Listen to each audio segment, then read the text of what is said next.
Kita rakernas besok bulan apa ya? 30. Bulan 10. Kita bulan 10 rakernas. Kateng. Pembina. Kita bulan 10 nggak sudah anu siapa?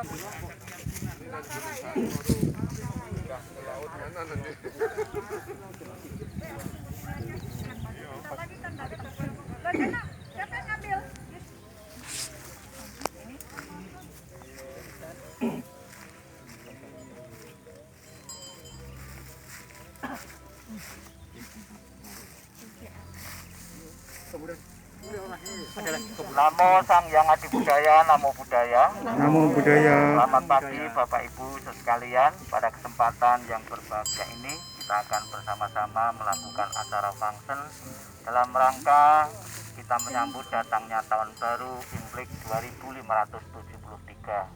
Semoga dengan kekuatan kebajikan yang akan kita lakukan melepas satwa di habitatnya ini, Bapak Ibu yang berpartisipasi, yang ikut akan mendapatkan manfaat, berkah, kelimpahan rezeki, kesehatan, kebahagiaan dan panjang umur, dan juga kebebasan dari segala masalah dan keruwetan masalah-masalah dalam kehidupan ini. Marilah dengan penuh konsentrasi sebelum kita melepas satwa ini, kita panjatkan doa-doa dan harapan. Namo Sachayan Saya Sapa. Namo Sachayan Saya Sapa. Namo Sachayan Saya Sapa. Namo Sachayan Saya Sapa. Namo Sachayan Saya Sapa. Namo Sachayan Saya Sapa. Namo Sachayan Saya Sapa. Namo Sachayan Saya Sapa. Namo Sachayan Saya Sapa. Namo Sachayan Saya Sapa. Namo Sachayan Saya Sapa. Namo Sachayan Saya Sapa. Namo Sachayan Saya. Yang belum silakan mendekat. Namo Sachayan Saya Sapa. Namo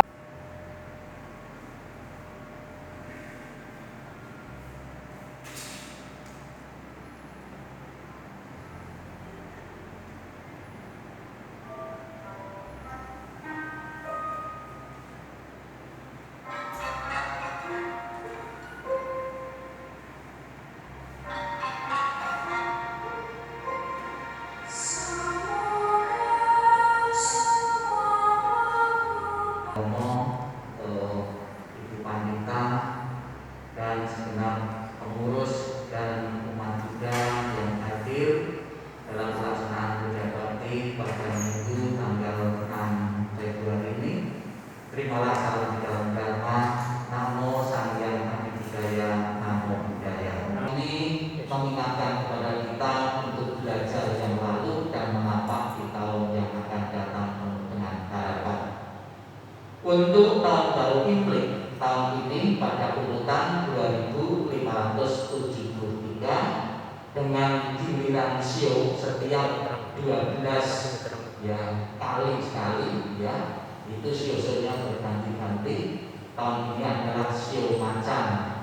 Ada yang memaknai kalau kita melihat macan itu simbol kewibawaan, karena macan itu kan menakutkan, ada wibawa.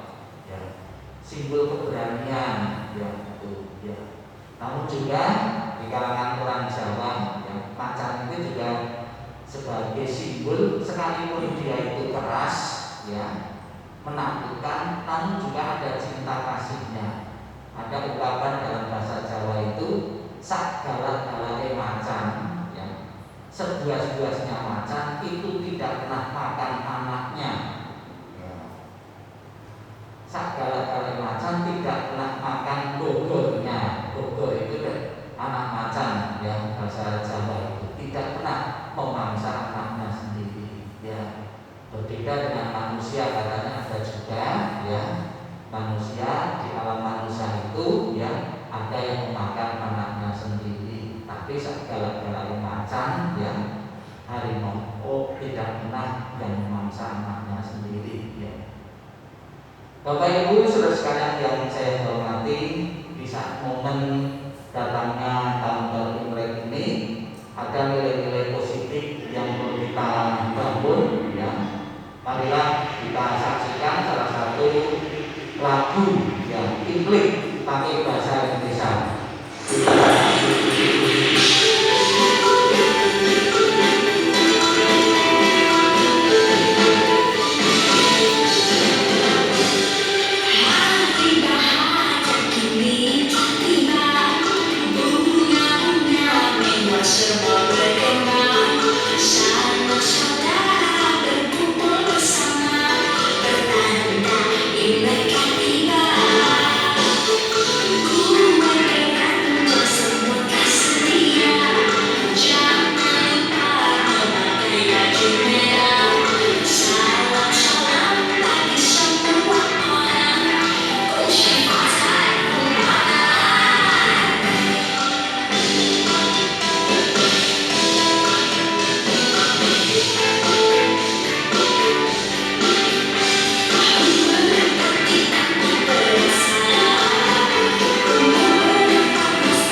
Kalau di saat warna merah di saat Imlek itu pertama yang saya tahu warna merah adalah simbol kegembiraan ya, menyambut datangnya tahun baru ya. Kemudian juga warna merah sebagai simbol untuk menolak mara petaka dan mara bahaya ya, itu ya. Ada lagi di suku bangsa yang lain, kalau di Jawa itu bukan menolak mara bahaya dan mara petaka warna merah, itu menolak hujan. Jadi kalau pas musim hujan, jemur padi, jemur pakaian biar tidak hujan, itu pakai cabai merah ditusuk, pakai sapu lidi didirikan di halaman, itu untuk menolak hujan. Dengan cara yang sederhana ini ternyata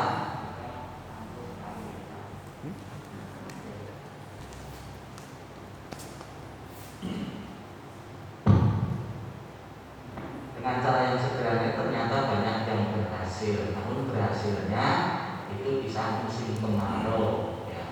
Kalau musim hujan mana mungkin cuma di tapi itu hujannya langsung berhenti ya, itu warna merah.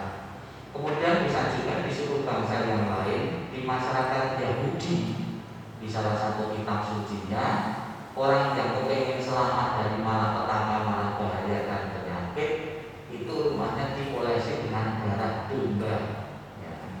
Darah kan merah, jadi dia lewat. Jadi ada beberapa makna-makna tentang warna merah. Di dalam agama Buddha sendiri, warna merah salah satu warna bendera Buddhis, itu simbol semangat.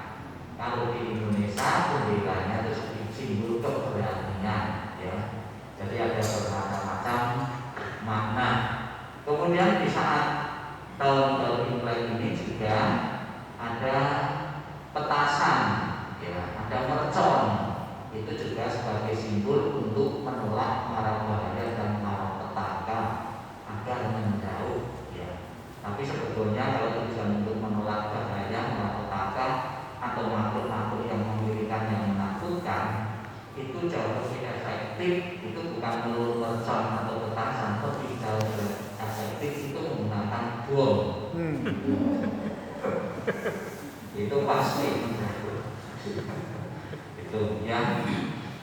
Jadi ada beberapa simbol-simbol. Kemudian juga dilaku tadi di saat tahun baru Imlek, keluarga berkumpul ya, yang muda dan yang tua ya. Kalau saya lakukan tugas di Surabaya di lain tempat, itu ada saja yang umat yang mengajak keliling satu yang untuk keliling itu. Namun 2 tahun ini kita ada larangan himbauan dari pemerintah untuk tidak merayakan secara besar-besaran, secara pribadi saja. Yang menang tahun baru ya, kita ternyata di dalam agama Buddha itu juga ada tahun baru, namun tidak pernah dikenal atau tidak pernah didengungkan ya. Tahun barunya Buddhis itu sebenarnya di saat umat Buddha merayakan hari Waisak ya. Kebanyakan yang di nabi-nabi yang lain yang sebagai titik awal tahun perhitungan itu lahir ya. Misalnya kelahiran salah satu nabi itu dipakai tahun pertama. Namun di dalam agama Buddha itu di saat wafatnya sang Buddha dipakai sebagai titik awal perhitungan tahun Buddhis ya, tahun 543 sebelum Masehi, tahun pertama Buddhis. Jadi sekarang ada tahun Buddhisnya berapa? Sekarang sudah 2650 berapa? Sekarang tahun Buddhisnya ya.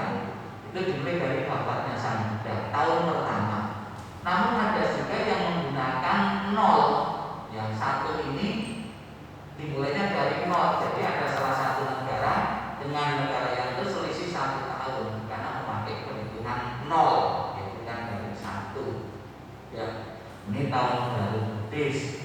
Jadi di saat Waisak kan cara yang menjelaskan bahwa ini adalah perayaan tahun baru Buddhis, kebanyakan 3 peristiwa itu saja ya. Kita lihat Bapak Ibu ya, beberapa atraksi ya di saat menyambut datangnya tahun baru.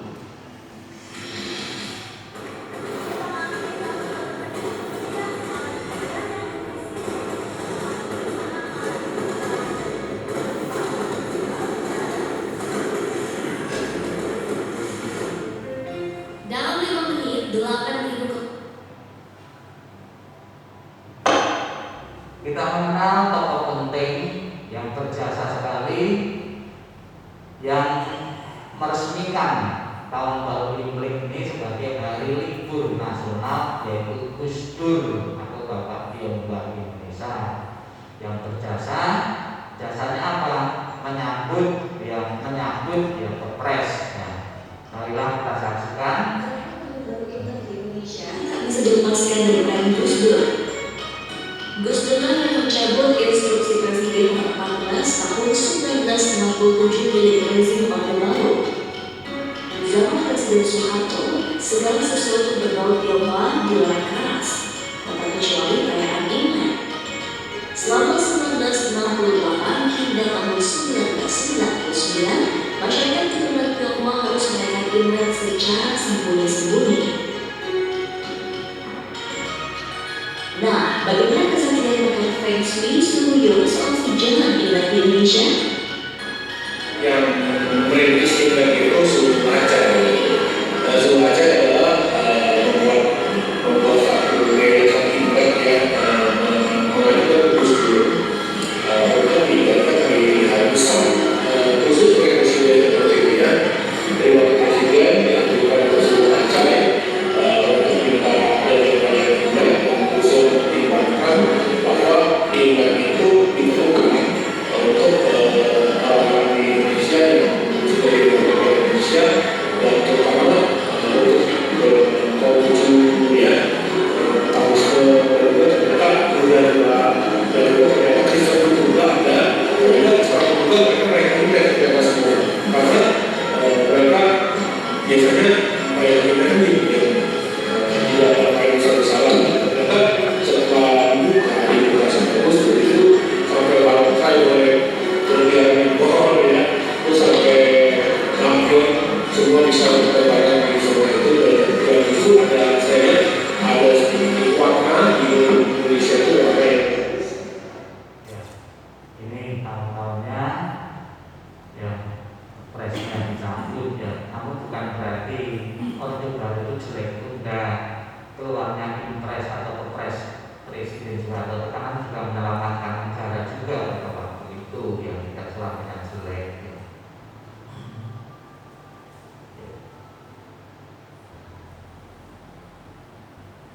Apa yang disebut dengan Xinjiang atau tahun baru atau penanggalan dari memakai bulan ya, perhitungan bulan Jawa pakai memakai perhitungan matahari.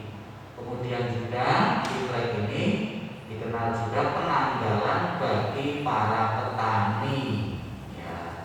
Jadi petani itu mau menanam apa, padi atau palawija itu juga harus tahu juga kondisi lingkungan dan mereka kadang-kadang lebih paham ya karena memang ahlinya di situ di lapangan. Misalnya saja tahun ini mau nanam padi atau nanam kacang atau palawija itu bisa ditentukan dari ilmu titen itu tadi penanggalan ini. Misalnya saja tahun ini curah hujannya itu kurang ya. Kalau nanam padi pasti poso ya, gagal panen. Sebaiknya nanam apa? Palawija yang tidak membutuhkan terlalu banyak air. Itu bisa dengan pakai ilmu titen ya, bercocok tanam ya. Ada juga sebuah ya satu pelajaran ya, petani-petani di luar negeri itu kalau nanam ya itu langkahnya itu maju, tapi kalau petani di Indonesia langkahnya itu mundur. Nah, kalau maju kan ngicet-ngicet ditanam ya. Kemudian juga setelah panen berhasil, kemudian mengucapkan rasa syukur juga. Ini masyarakat pedesaan dengan membuat acara wiwit sebagai bentuk syukur hasil panennya berlimpah telah berhasil di beberapa daerah ya. Kemudian juga ada juga sekarang sudah modern ya, menanennya padi bukan cara dengan disabit atau pakai aneh-aneh, tapi sudah pakai alat yang lebih modern. Kemudian juga bisa juga dikenalkan anak-anak ya, itu cara memanen padi. Dengan cara seperti ini, anak-anak itu mempunyai pelajaran untuk mendapatkan satu butir nasi ya, ternyata tidak gampang, perlu jerih payah ya.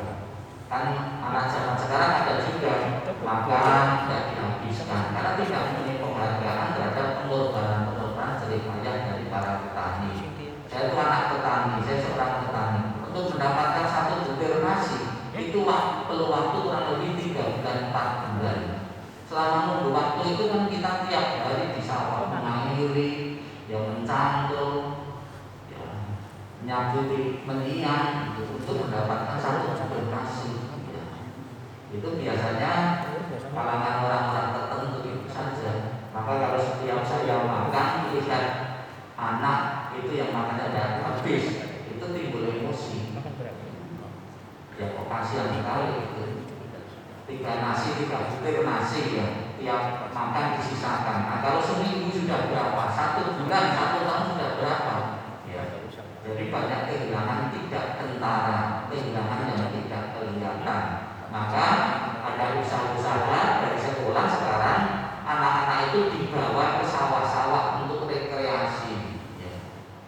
Ya, ada juga anak-anak diajari nanam padi. Ya.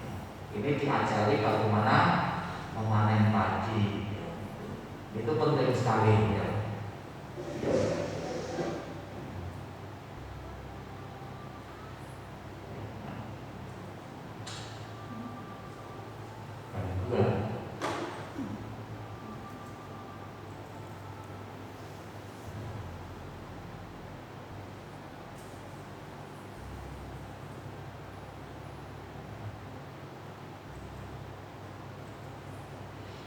Sekarang kita mulai pelajaran di dalam agama Buddha ya, bahwa ketika Sang Buddha membabarkan Dharma untuk memperjelas Dharma yang diajarkan kepada umat, itu kadang-kala Sang Buddha menggunakan beberapa perumpamaan ya. Misalnya saja ketika Sang Buddha membicarakan tentang pikiran, Sang Buddha memakai langkah kaki lembu ya. Roda pedati mengikuti langkah kaki lembu yang menariknya. Apapun yang kita pikirkan ya, itu juga akan mengikuti. Ini seperti langkah kaki roda pedati yang mengikuti langkah kaki yang menariknya. Itu yang pertama, menggunakan roda. Kemudian juga Sang Buddha menggunakan perumpamaan yang lain. Bukan dalam hujan uang emas dapat diketemukan kepuasan nafsu indria. Nafsu indria hanya merupakan kesenangan sekejap yang membuahkan penderitaan. Bagi orang bijaksana yang dapat memahami, hal itu tidak dapat membuatnya bergembira.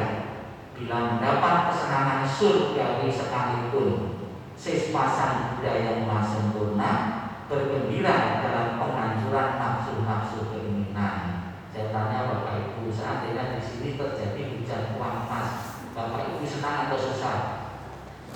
Susah. Ya, karena tidak perlu pergi-pergi, sudah masing-masing sudah punya uang. Malah susah, karena masing-masing sudah punya uang. Ya.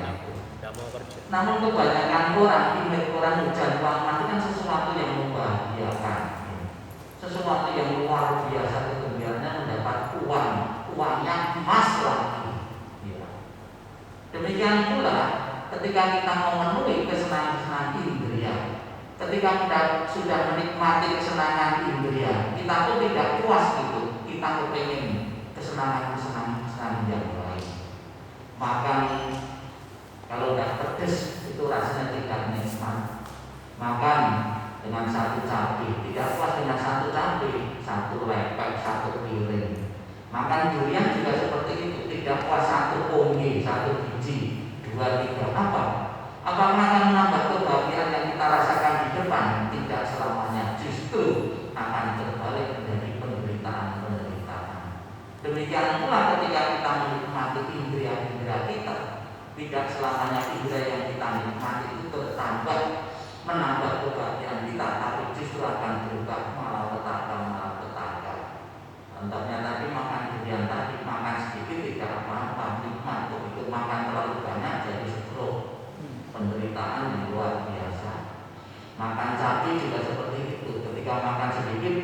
nikmat, enak ya, selera tambah. Kalau makan begitu banyak kita jadi mutakbir. Ya. Demikian pula kesenangan-kesenangan yang lain pun juga demikian. Maka Sang Buddha menggunakan perumpamaan hujan uang emas. Ya, hujan uang emas ini. Kemudian ada perumpamaan yang lain yang menaklukkan indrianya bagaikan seorang kusir mengendalikan kudanya yang telah bebas dari kesombongan dan kekotoran batin, maka para dewa pun akan mengasihi orang suci seperti ini, seorang kusir. Bagaikan seekor kuda terlatih baik dikendalikan oleh seorang kusir. Orang yang tidak mau belajar, usianya bertambah, menjadi tua seperti sapi, dagingnya bertambah, tetapi kebijaksanaan tidak berkembang. Dikasih makan terus-menerus, sapi itu gemuk, badannya, tapi kebijaksanaannya tidak berkembang. Ada bedanya orang dengan hewan atau binatang. Kalau hewan dan binatang gemuk, itu banyak yang suka. Tapi kalau orang gemuk, itu kebanyakan tidak suka.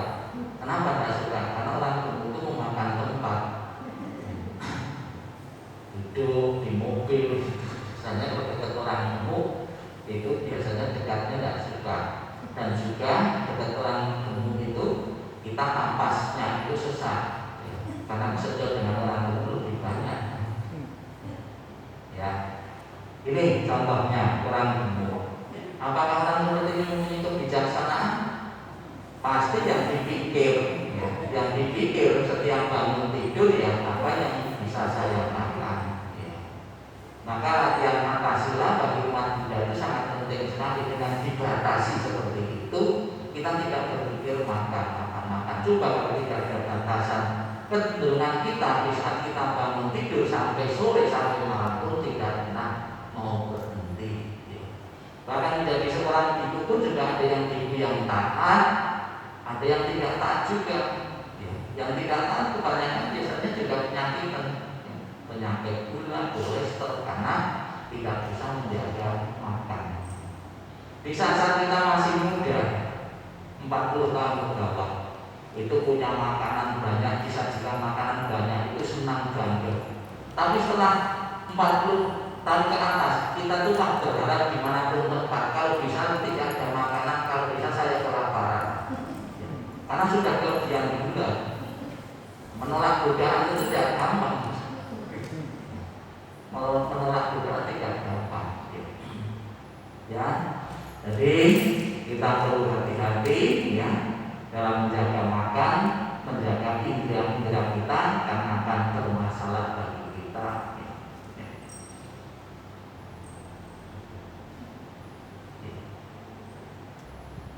Kalau tadi di depan ada beberapa perumpamaan yang dipakai oleh Sang Buddha untuk menjelaskan ajarannya biar lebih mudah dipahami oleh umat. Demikian pula datangnya musim-musim ini di masyarakat Tiongkok itu juga dipakai sebuah pelajaran-pelajaran kehidupan atau filsafat-filsafat hidup.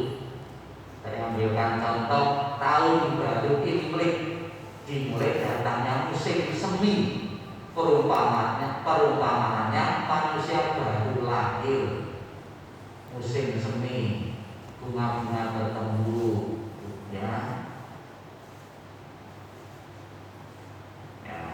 manusia baru lahir. Sebuah pelajaran kita saat ini baru lahir, perayaan tahun baru lahir, musim bersemi. Ini sedang berpikir siapa bapaknya. Siapa ayah saya di sekolah di dunia ini.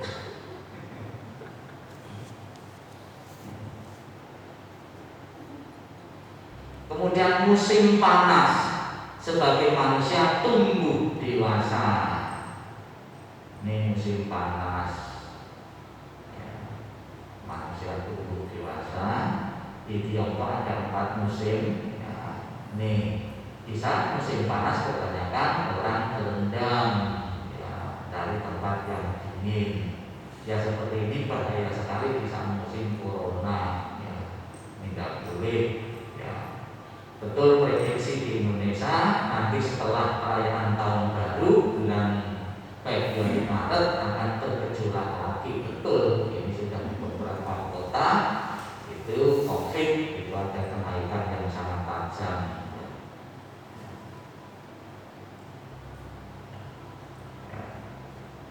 Manusia bertumbuh, ya. Ini kreasi juga, jadi daripada kulit buah semangka itu dibuang-buang, bapak ibu bisa bikin celana untuk anak-anak. Dingin, ini cocok untuk musim panas. Ya.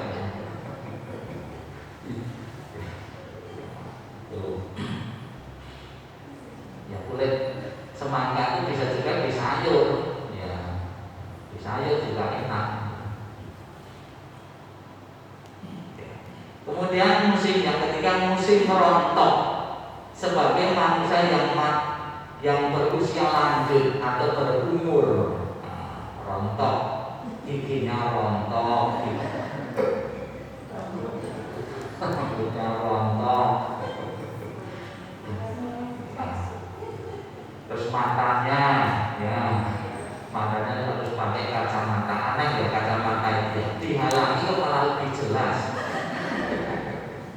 Kan dihalangi kaca, ya kok lebih jelas. Ya, itu musim merontok, ya manusia usia lanjut siapapun akan mengalaminya, ya semua, ya bahkan ibu pun tidak lepas dari usia lanjut. Ya, ada beberapa itu lepas juga. Alasannya apa? Usia tua atau hari tua. Nanti kalau hari tua siapa yang merawat?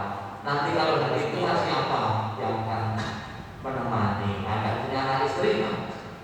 Ya, kalau punya anak istri punya itu kan yang menemani. Ya, gitu. Ada yang khawatir takut seperti itu sehingga jadi ibunya tidak sampai usia tua sudah lepas juga.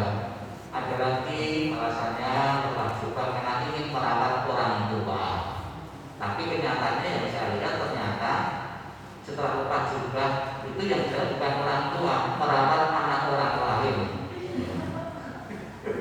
Nikah, dia merawat anak orang lain, bukan merawat orang tua. Nyatanya orang tuanya juga masih sendiri. Dia merawat anak orang lain. Ya. Jadi tahun ini juga cukup banyak yang lepas juga.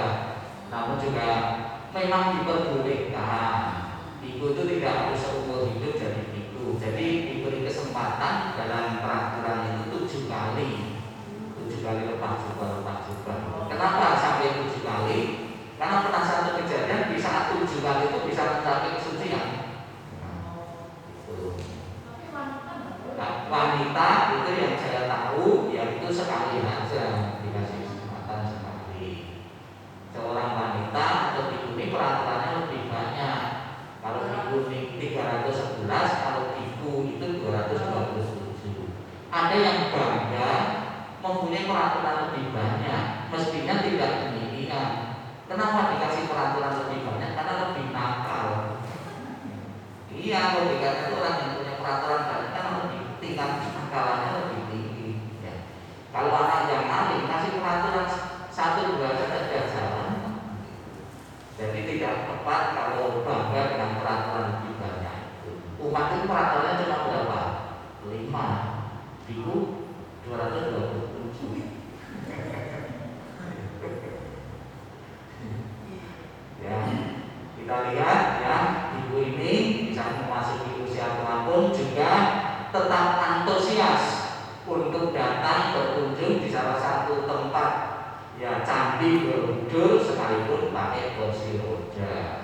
Ya, nih. Saya juga saya kan punya guru ya, Tandewer itu beliau itu sering sendiri. Kadang-kadang saya sebagai pengurus, sebagai sektor itu kadang-kadang harus memilih mana yang saya butuhkan. Beliau kadang-kadang pergi keluar kota. Saya tidak tega beliau bawa nenteng tas, naik turun tangga, tidak tenda ini. Nanti jadi omongan murid-muridnya di mana tidak tenda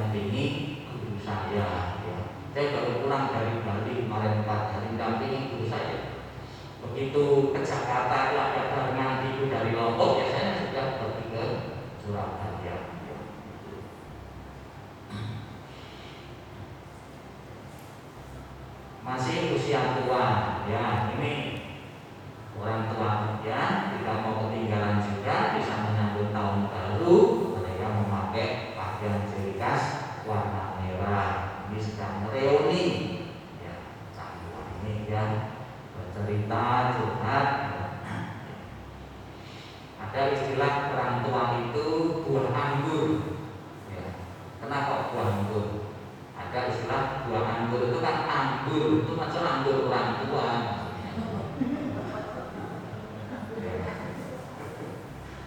Ya, anggur. Kemudian musim dingin atau tan, sebagai manusia menghadapi kematian. Tidak kayak lolos.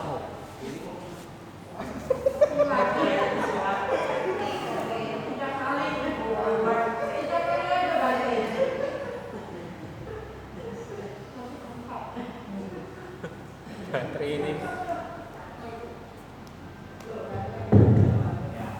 Ini musim dingin, ini penuh dengan salju. boleh deh. Ya, rumahnya ya, ini penuh dengan salju. Ini menghadapi kematian. Ya, takut. Ya, kita juga punya pengalaman juga di saat orang tua sakit itu minta ditemani terus karena ada ketakutannya juga semakin tinggi orang tua itu. Ya. Ada lagi cucu-cucunya atau anak-anaknya ditinggal mati nangis ditangisi, padahal kalau diajak juga tidak mau. Ya kan lucu. Nangis diajak juga. Ya itu bisa menghadapi usia tua seperti ini. Lebih-lebih yang anaknya merantau jauh-jauh, tentunya hidupnya juga merana di rumah. Ada lagi yang dititipkan di panti asuhan. Ya. Tapi ada juga image, katanya kalau orang tua dititipkan panti asuhan karena anaknya tidak bakti kepada orang tua. Dia tidak selamanya seperti itu.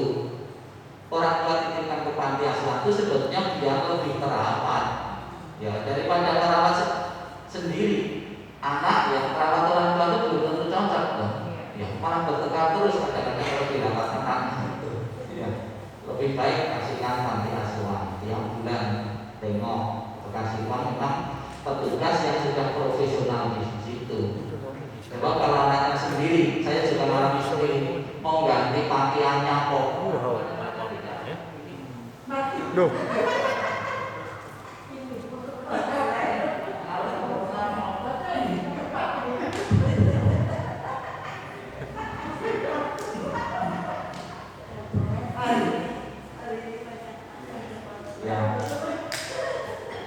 Ya, di saat menghadapi usia tua seperti ini, ya, maka diusahakan Bapak Ibu kita sebagai umat muda, mumpung masih muda, menghafal mantra-mantra yang pendek terutama. Di saat berkosongan seperti ini kita bisa menghafal Om Mani Padme itu, Namo Mani Toko itu.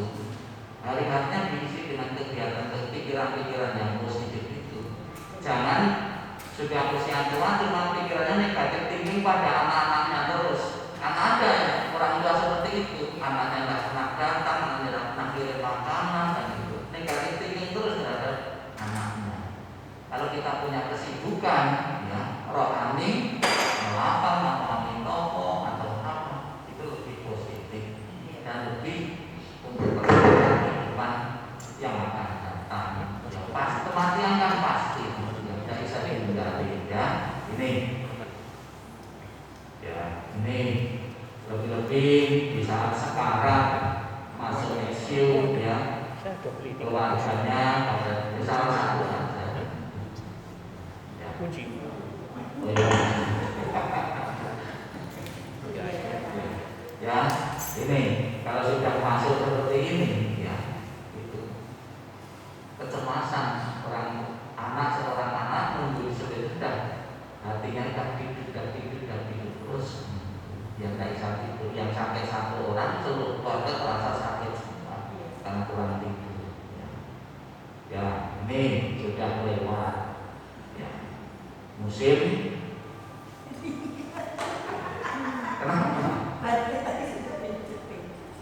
Kenapa? Ya kedinginan kurangnya. Dingin. Itu dimatiin lah, Ican. belakang tok. Atau lebih berhimpitan lagi nggak?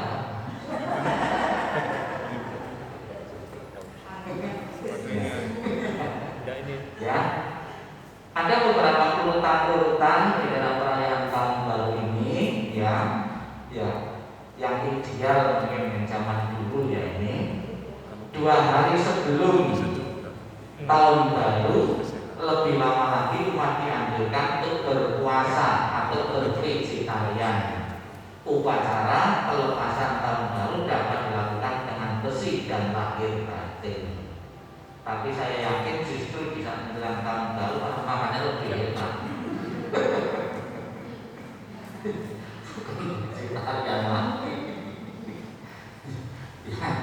Ya, ini ya simbol bersih lahir dan batin dengan bervegetarian.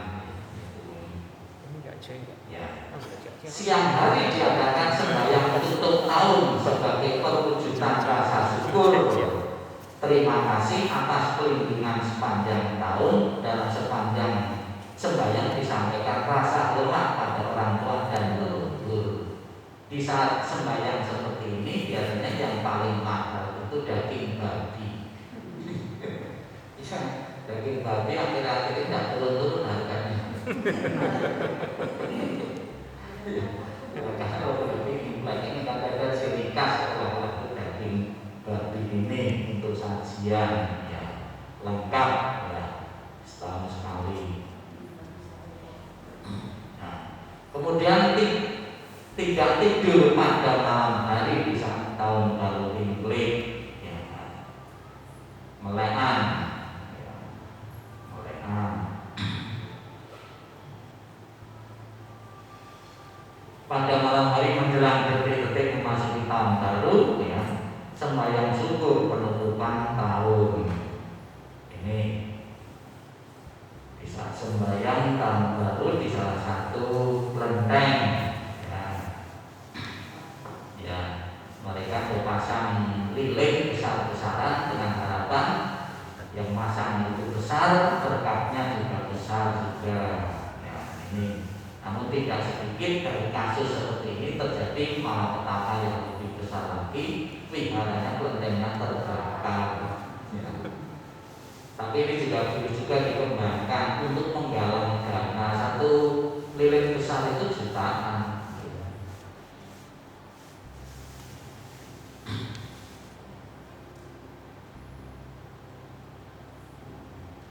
Sebetulnya di saat sembahyang tahun baru seperti ini yang tidak kusuk lagi karena matanya pedih. Bagaimana kusuk ya, ya kanan kiri asap ya.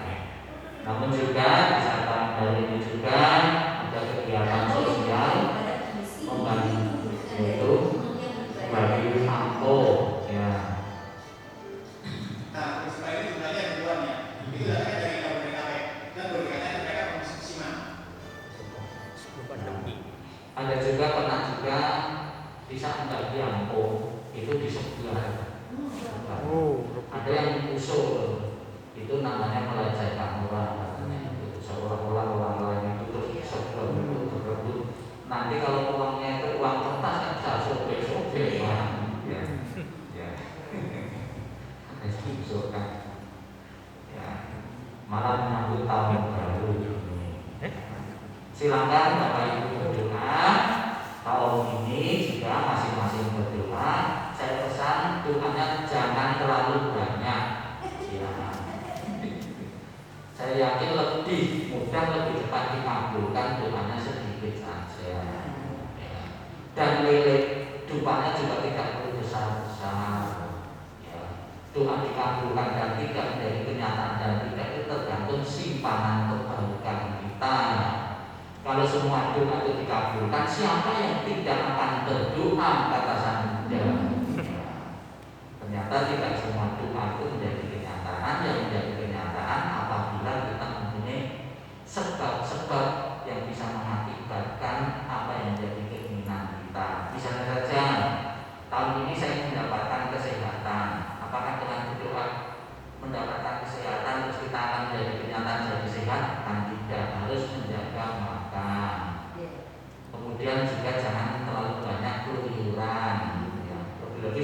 usia 60 tahun kan ada himbauan untuk tidak keluar rumah ya. Tapi efeknya juga ada di dalam rumah terus itu ya, TV-nya cepat rusak. Biaya listriknya naik berarti. Demikianlah Bapak Ibu yang saya sampaikan. Semoga pengertian Bapak Ibu akan